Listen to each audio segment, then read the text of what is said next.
Najma. Wengi wapenda kumuita Kidemjau, hasa mwenyewe Chado kumuita Kidemjau, kwa sasa ni Mama Fiona. Bila shaka unafahamu hiyo? Yes, nafahamu. Neno lako ni lipi kwa pongezi ama ulimposti kweli? Ulimwandikaje? Congratulations. Yes. Hajaona hata kumnani kwenda kumuona na kumbebea vinani vya sabuni, hivi chocolate. Unajua mtu akiwa kwa mazingira ya ujauzito kuna vile kutamani vitu vitamu vitamu. Tukipata nafasi inshallah tutasogea. Neno lako lipi sasa muda huu kama Najma anakutazama, ulimuishi kwenye kama ni status, kama ni wapi tumuishi kupitia kamera zetu? Mama Fiona, tuanze na Mama Fiona. Mungu azidi kumtangulia, azidi kuwapa baraka, wakapata watoto wengi. Yes.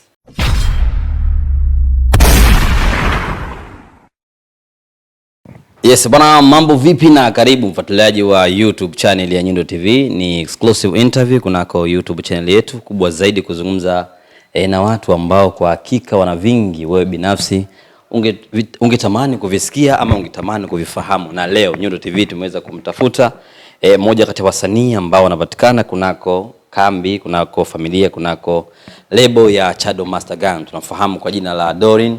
Mlembo wetu wengi tumefahamu kunako tamthilia ya Pressure. Kwa sasa Pressure imeisha. Nini kinafuata ama kipi ambacho binafsi amekiingiza ama amepata nini kwenye tamthilia hii ya Pressure? Nikukumbushe, katikati ya tamthilia hii ya Pressure tuliweza kufanya mahojiano naye. Kwa wewe ambaye ulikuwa hujapata bahati ya kuitazama hiyo interview, unaweza kuitafuta kunako YouTube channel yetu Nyundo TV. Lakini leo mara baada ya tamthilia hii kukamilika, tukasema wacha tuzungumze naye, na ikibidi tutatafuta wengine na wengine tuweze kuzungumza nao, watuambie vile ambavyo matarajio yao yalivyokuwa na vile ambavyo walivyokuwa wametarajia ndivyo ilivyokuwa, ama kuna namna yote ambayo wamefeli kama sio wamefelishwa. Doni, mambo poa? Poa, niko vizuri kabisa. Tuambie kwa ujumla sanaa inasemaje? Tulizungumza kabla ya mwanzo mwa interview ya tamthilia ya Pressure, na sasa Pressure imeisha. Vile ambavyo ulitarajia, matarajio yako ya kisanii ya sanaa yalivyokuwepo mwanzoni ndivyo ilivyokuwa, ama kuna namna yote ambayo umefeli? Ulitarajia uwe pale lakini kama vile umefeli au umefelishwa hivi? Kwanza sikutarajia hata kufika hapa nilipo sasa hivi. Nimefika tu ambayo sikuwepo. Ukilinganisha kipindi ninaanza Pressure nilikuwa sijulikani kama vile, lakini mpaka hapa nilipo at least nafahamika, nafanya nini, najishughulisha na vitu gani. Kwa hiyo imenitoa sehemu moja kwenda sehemu nyingine. Yes, ambapo nipo sasa hivi na namshukuru Mungu kwa hilo. Tuwakumbushe wale ambao hawajaitazama ile interview ya kwanza kufanya kipindi kile. Vipi ambavyo uliweza kuingia kwa Chado? Ulijua naye vipi? Nani ambaye alikujoin mwisho wa siku ukaweza kushiriki kwenye tamthilia ya Pressure? Kama nilivyoongea kwenye ile interview iliyopita, kile kipindi tunaanza Pressure I think. Chado alinitafuta na sijui kama kuna mtu alimuallocate moja kwa moja kwangu au ni mwenye binafsi. Alinitafuta akaniambia kuna movie tunabidi tufanye, akaniuliza kama nina experience yoyote kuhusu mambo ya kamera. Nikamwambia sina na sijawahi, lakini tutafanya interview tuone kama nitaweza. Yes, kama ikiwa hivyo tutafanya kazi. Kwa hiyo nilifika pale tukafanya interview, akasema tutaanza hivyo hivyo, tutaona na tutaendelea kufundishana na mambo yataenda vizuri, tutaanza movie yetu ya Pressure. Kwa hiyo moja kwa moja baada ya hizo interview ndo tukaanza Pressure. Pressure ilikuwaje? Pressure yako wewe sasa, sio tamthilia. Vile ambavyo hujawahi kuigiza lakini ndo kwa mara ya kwanza umefika pale unakutana na wasanii wale. Pengine ulikuwa unatazama tu kwenye TV, kwenye YouTube kipindi hiko. Kwa mara ya kwanza ndo unakutana nao sasa. Kwanza I was so excited. Nilikuwa na furaha kwa sababu niliona ni kitu ambacho so surprise. Siku expect, sikuwahi kukaa nikafikiri kwamba nitakuja kukutana na watu tutafanya kazi. Kwanza ilikuwa ni kitu kimoja kizuri na chenye furaha. Nilikuwa surprised sana, lakini pressure pia ilikuwa ni kubwa. Ukilinganisha sikuwahi kukaa mbele ya kamera kivyovyote. Yes, sikuwahi kufanya kazi yoyote mbele ya kamera yoyote. Kwa hiyo nilikuwa na hofu, nilikuwa naogopa, nilikuwa na mbele ya kamera nikijaribu kazi ya watu, hicho kitu ndio kilikuwa kinaniumiza sana. Ukizingatia ni kwamba sijui kufanya hizi kazi. Kwa hiyo nilikuwa tu muoga, lakini inshallah Mungu alisaidia, mambo yote yakaenda vizuri. Nyumbani kuna mtu yote ambaye alikuwa anapinga kipindi hiko ulivyokuwa unaanza vile hiyo kazi za kiuni hizo usifanye, lakini baadaye akakubali, ama wewe ilikuwa ni shwari tu, hamna mtu yote ambaye alikuwa hataki? Kwa upande huo mambo yalikuwa mengi. especially upande wa ndugu, yani I'm so open about this. Ilikuwa ni maneno ni mengi. Hivi unajua unasema. Unasemaje? Hizo kazi sijui mmemwona sasa hivi anaigiza. Mambo ilifikia tu hadi ikawa inanipa shida. Na nilikuwa na mawazo sana. Sasa kama ndugu zangu ndio wanaongea maneno kama haya, itakuwaje huko mbele? Nitaweza kweli kumaliza kazi ya watu? Nitaendelea kweli na sanaa? Maana mambo issue ilikuwa kubwa kwa kweli. Issue haikuwa ndogo kiasi hicho. Lakini inshallah sasa hivi naona mambo yametulia. Sio kama mwanzo. Kati ya kazi au baada ya kuwa umemaliza? Kukubali sasa basi mwacha endelee.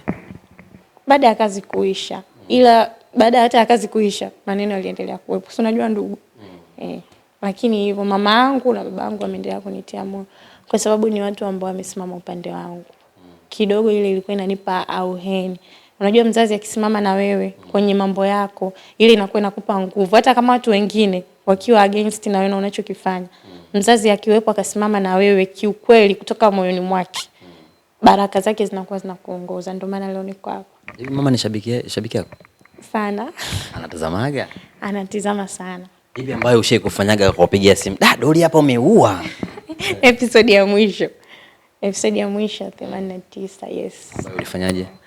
Ilikuwa ni Joe sasa kwenye movie amerudi kijijini. Na akawa ananiaga pale. Na akasema kwamba tuwezi tena kuendelea na mahusiano kutokana na mambo ambayo uliyafanya na babako. Yes, ile emotion ambayo nilicheza pale mamangu alipiga, mwanangu umenigusa sana.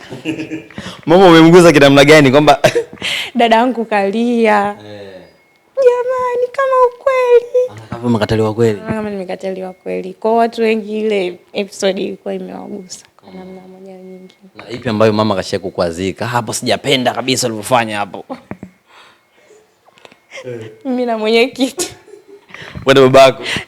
Kwa kama na mausia anambia mama ni movie. Yes, ni kazi zetu kwa hiyo inabidi tucheze, tu praise party na tulifanya ndio maana tuko hapa. Kuna time mtu akitazamaga vile ambavyo unavyoviigiza alafu ukimwambia hujawahi kuigiza inakuwa ni ngumu kukubali. Imekuwa ni rahisi kiasi gani? Zile hisia unajua kuigiza ni kugumu. Mimi mwenyewe tu pamenishinda. Naendaga kwenye makambi mengi naona vile ambavyo wanafanyaga. Na ndio wana tabu. Yaani ilikuwaje? Tangu zamani ulikuwa na ndoto ya kuwa mwigizaji ama imekuwa ni rahisi kiasi gani kuvaa hisia kana kwamba msanii mkubwa au ushawahi kufanya kazi huko nyuma? Nyundo, mimi sikuwahi kukaa nika expect nitaigiza. Kile kitu kimekuja tu, kwa hiyo ilinibidi. Actually nilikuwa napenda ila nilikuwa sijawahi kuwaza kama moja kwa moja nitakuja kuwa mwigizaji na nini. Ila nilikuwa nasema jamani mimi napenda kufanya kitu fulani. Ila sikuwahi kuexpect kama nitakifanya. Kwa hiyo it was so hard. Ilikuwa ni ngumu.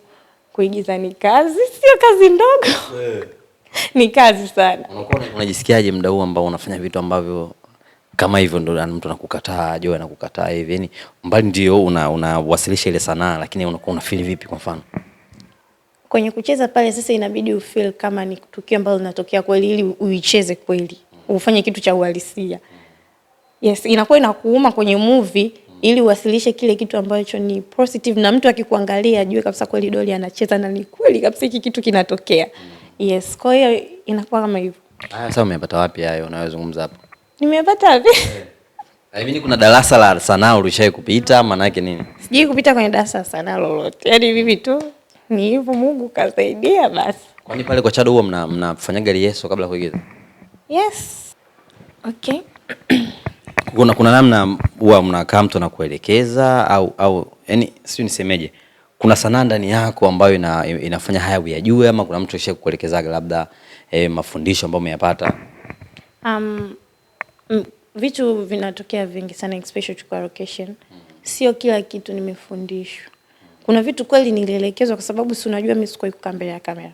Yes, kuna vitu focus, juu nini, cheza, unajua hisia nini. Hivyo vitu lazima nielekezwe. Lakini sasa kwenye ile kuja kucheza sasa ili niwe mimi kama mimi kwenye movie, unakuta ni sanaa tu ipo ndani yangu. Yes. Kitu kilikuwa kinakushinda sana wakati unapokuwa unashoot ambacho kimesababishwa na ugeni wa uigizaji? Kuna zile mkumbatie. Fanya kama unamkiss labda mwenyekiti. It was so hard. Zikwangu. Walikuwa wanakusema au wanakuchukulia kwamba huyu mgeni huyu? Watu wanajua. mgeni kwenye hizi kazi. Hata wenyeji pia hiyo huwa inakuwa ni ngumu, lakini tunaweza. Vidoli sasa vipoje? Vidoli vipoje kwa sasa hivi, ama kwa sasa hivi labda kwa marafiki wanakutazamaje? Ni msanii ambaye wanavutiwa na wewe, ama wanakutazama kama vile mtu ambaye umeteleza? Inawezekana kwamba bwana kaenda kujichosha tu. Wananitazama kama msanii. Alafu Nyundo kitu kimoja, kila mtu ana positive zake na negativity zake kwa mtu. Yes. Wewe unaweza kaniona sehemu fulani, mwingine akaniona hivi. Yaani kila mtu ana mtazamo wake. Somehow wengine ndio hivyo wananiona nimefika sehemu fulani. Mwingine kwa level aliyokuwepo anaweza kaniona bado. Kwa hiyo it depends na people's connotations zao zilivyo juu ya mtu. Tusemeje sasa, rasmi umeshakuwa mwigizaji ama upo part time tu, kwa sababu Chado alikuleta kwa pressure, mwisho wa siku unarudi kule ulipotoka? Tumuombe Mungu, kama nitafanikiwa kufanya kazi zingine nitafanya na nitazidi kutambulika zaidi kama msanii. Kazi mpya inayokuja Chado hajakudokeza kama utakuwepo? Sijajua, sijaambiwa, sijapewa taarifa bado. Tutaambiwa, tutapewa taarifa. Atatupa feedback kama kuna kazi nyingine tutaitwa. Hapakuwa na mkataba umepewa kwamba unasainishwa kuanzia wewe ni msanii wa Chado utaendelea kuwa hapa kufa milele, labda akuuze kama mchezaji mpira? No. Hakuna mkataba. Kuna kizuizi chochote Chado amekiweka kwa mtu labda akikuhitaji labda kufanya kazi na wewe? Hapana, ni mazungumzo tu. Inahitajika negotiation kati ya director wangu labda na director upande mwingine ambaye ameandaa kazi yake. Yes, mazungumzo tu yale.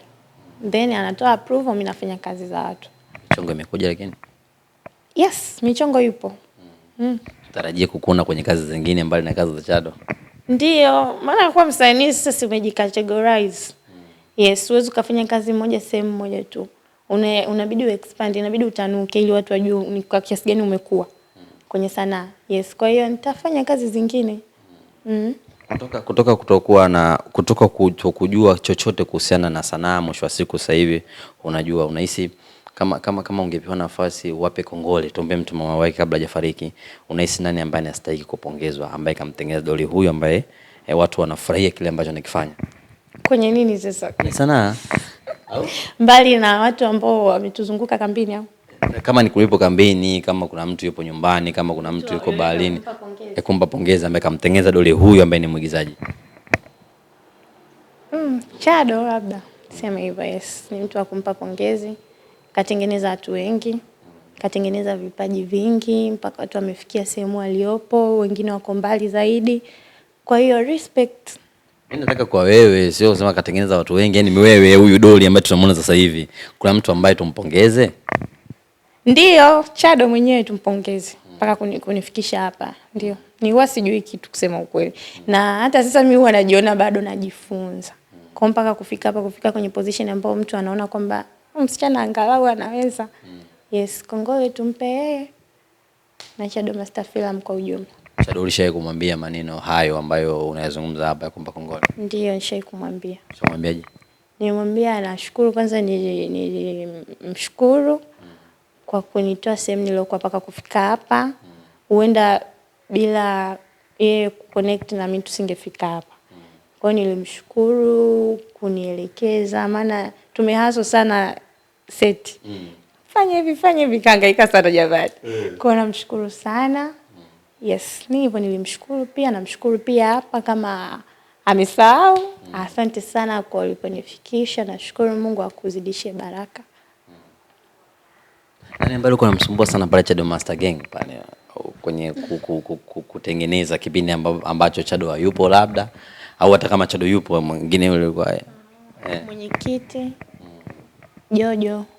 Yes, ni watu ambao mwenyekiti yani ni mtu ambaye yuko vizuri sana kwenye haya mambo. Yes, anaweza akamwelekeza mtu na akapita mule.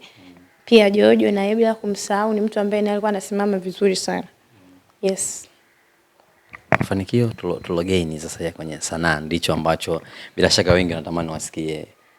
Doli mpaka pale alipofikia ana chochote ambacho anajivunia kwamba nina hiki, nimeingiza hiki na hiki kupitia kwenye sanaa yangu kuanzia mwanzo mpaka hapa nilipofikia, ama kupitia kwenye pressure? Mafanikio yapo ukilinganisha mwanzo na sasa tulipofikia, lazima kuwe na kitu hata kidogo. Yes, na mafanikio mengi. Namshukuru Mungu kama hivyo kazi zinafunguka, milango ya baraka inazidi kufunguka, simu zinaita, sio kama mwanzo. Mwanzo simu zilikuwa zinaita. Labda simu ya mama. Labda mama na baba uko poa, niko poa basi. Lakini kwa sasa hivi simu zinaita, kazi watu wanatutafuta kwa ajili ya kazi. Kwa hiyo baraka na milango Mungu kaachilia sana jamani. Alhamdulillah. Yes, mafanikio ni makubwa. Kidogo kidogo, japo kila kitu kinahitaji process kwenye utafutaji. Lakini at least tumefika sehemu ambayo sasa tunamshukuru Mungu, hatukutarajia tungefika hapa. Shule imekwaje ndo basi? Ndo nimemaliza chuo jamani. Yes, lakini elimu haina mwisho. Nikitaka hata sasa hivi kuendelea nitaendelea. Yes, watu wanasoma hadi ma PhD. Sembuse mimi nitaendelea, nikitaka nitaendelea. Shule ni kitu cha muhimu sana. Sio kwamba mwenyewe tu umeamua kustop kwa sababu ya sanaa au ndio? No, sijaamua kustop shule kwa sababu mimi ni mtu mzima sasa hivi. Watu wengi sana walikuwa wanasoma, wanafanya kazi zingine. Kwa hiyo hainizuii, naweza nikaingia darasani na pia naenda seti nikipata nafasi. Kwa hiyo naweza nikafanya hivyo, lakini nitaendelea actually. Uko chuo gani kile? CB. Sikia bwana Dolly amedisco, mtu alimpaga yeye. Mbona sasa hivi kaangania kwa Chado? Nikuonyeshe matokeo yangu. Mimi watu wanasema hivyo. We, najipea ni point tano. Kwa hiyo niko vizuri sana kwenye swala la elimu, sikuwahi kudisco. Sapo hizi kisa umeenda kule? Wapi? Nyundo. Sasa kaonesha matokeo ukaona aibu mwenyewe. Matokeo. No. Niko vizuri. I'm proud of myself. Ulikuwa unagawanyaje muda? Nyundo ilikuwa ngumu. Ilikuwa ngumu niseme uongo kwa sababu hicho kipindi nilikuwa naingia kwenye UE na semester pili ilikuwa ni ngumu kinyama. Kwa hiyo inabidi niugee mdafu, nilikuwa field, nilikuwa naenda mkoani. Kwa hiyo nilikuwa nakuja kambini, natoka kambini naenda Dodoma, mara natoka Dodoma naenda Iringa. Yes, kufanya field practical training. Kwa hiyo ilikuwa inakula muda wangu, especially labda inabidi nisome, inabidi nisome script, inabidi niingie kwenye mtihani. Wiki ijayo inabidi niwe seti. Kwa mambo yalikuwa hivyo. Ila nimeenda vizuri, matokeo yako vizuri, nimefanya vizuri. Namshukuru Mungu kwa hilo sana. Na usingeweza kustop kuigiza muda ule? Nisingeweza kustop. Yaani ilibidi tu nifanye kazi huko nasoma. Watu mna kazi sana.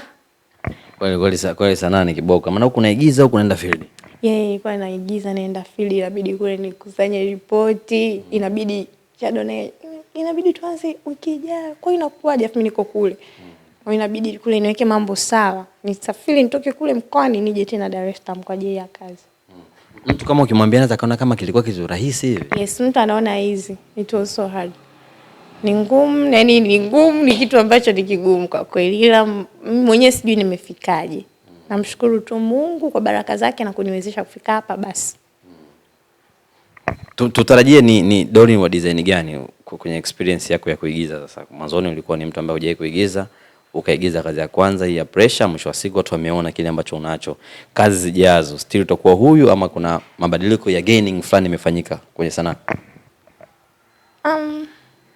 Still naweza nikabadilika, siwezi kucheza kitu the same ambacho nikicheza mwanzo, na mimi pia natamani niweke kwenye position zingine. Yes. Kwa hiyo mabadiliko yanaweza kawepo hivyo. Karakta gani ambayo uweze kucheza? Uchawi.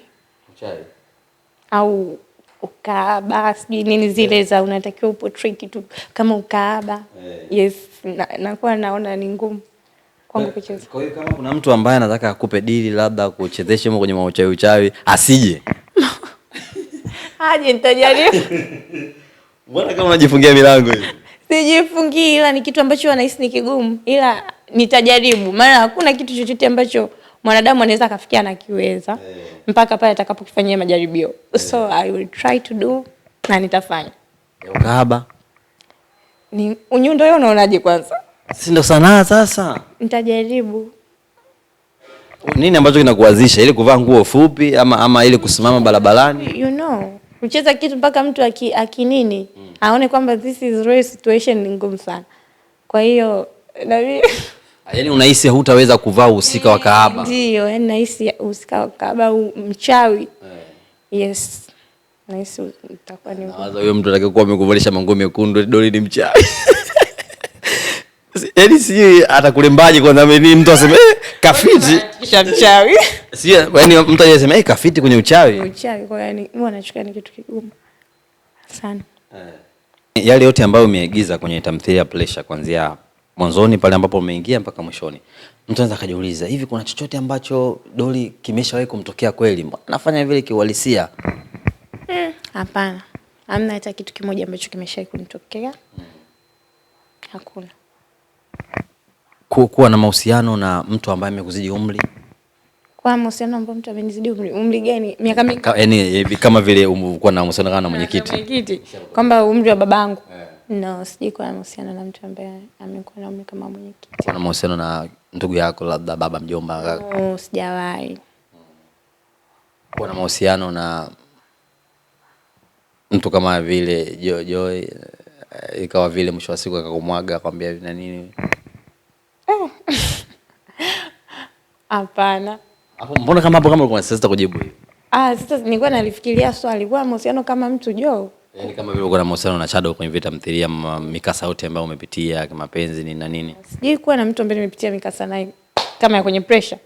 No. Kwa status yako ya mahusiano ipoje? Mtu anaweza kujiuliza hivi Doli huyu ni mpenzi wa mtu, ni mtu ambaye hatamani mapenzi, kashaumizwa, apende kabisa swala mahusiano. Yeye anasema kazi na yeye ama ni no comment tu yekeje?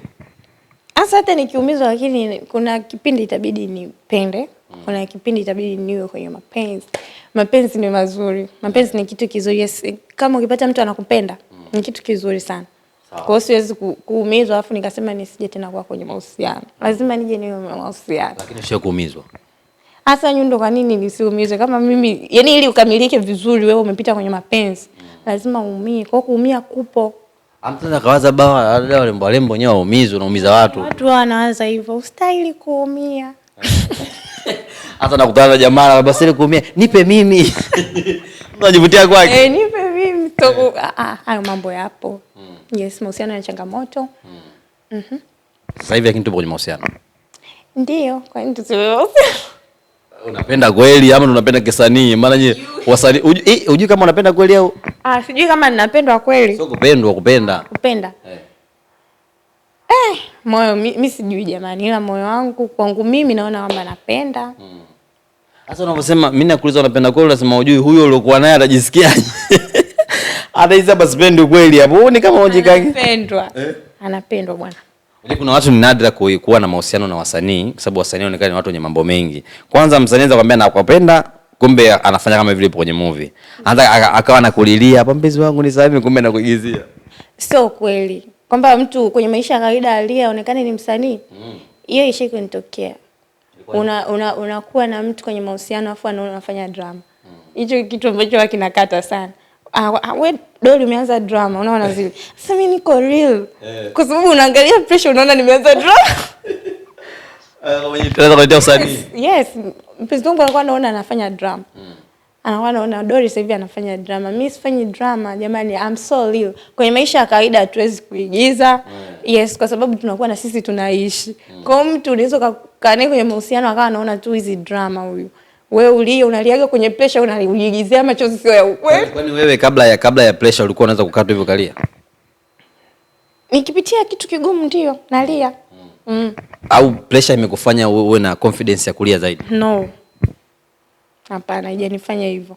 Ikifika situation ya kulia kwenye kitu cha ukweli kimeniumiza nalia. Yes, kama sijaumia silii au kama kitu nakiona normal silii. Kwenye Pressure ushawahi kulia?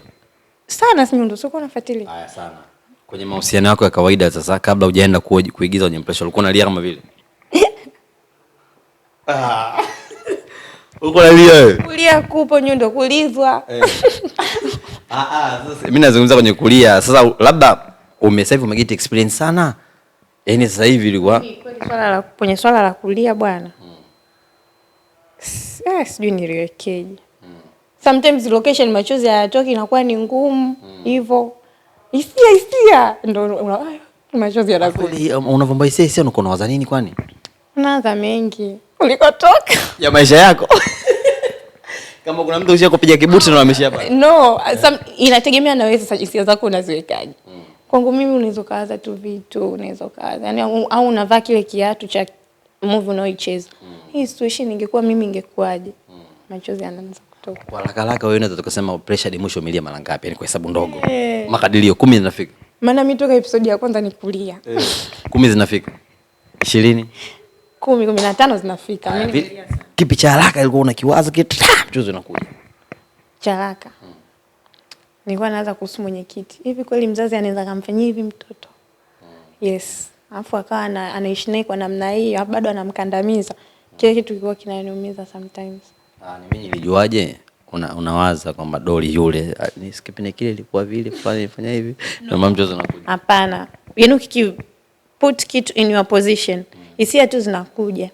Yes, kama ingekuwa mimi ningekuaje, unaanza kulia. Ingekuwa mimi ndo mtoto wa mwenyekiti, alafu kweli mzazi anafanya vitu kama hivi. Ingekuwa mimi kweli naacho kwenye mazingira magumu. Ingekuwa kweli mimi baba kitu fulani kimetokea kimenipa furaha mpaka nalia. Zile hisia, yes, unafanya.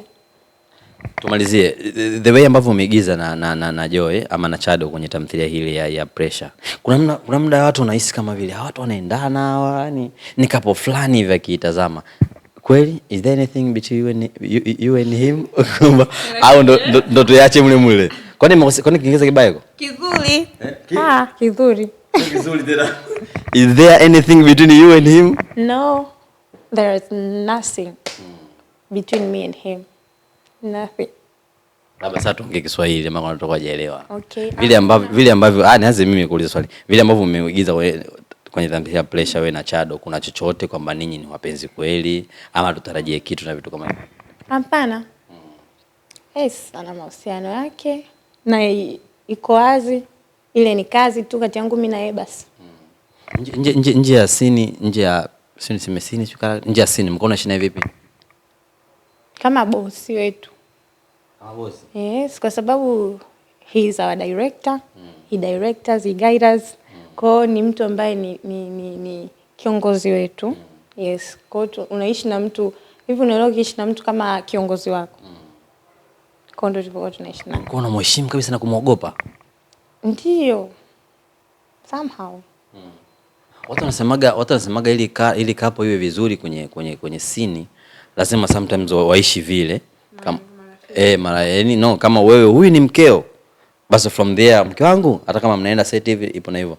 Mimi nilihisi labda mtakuwa mnaishi hivyo baby unajua zile nje ya kamera ili muweze kuzoeana kwenye kazi.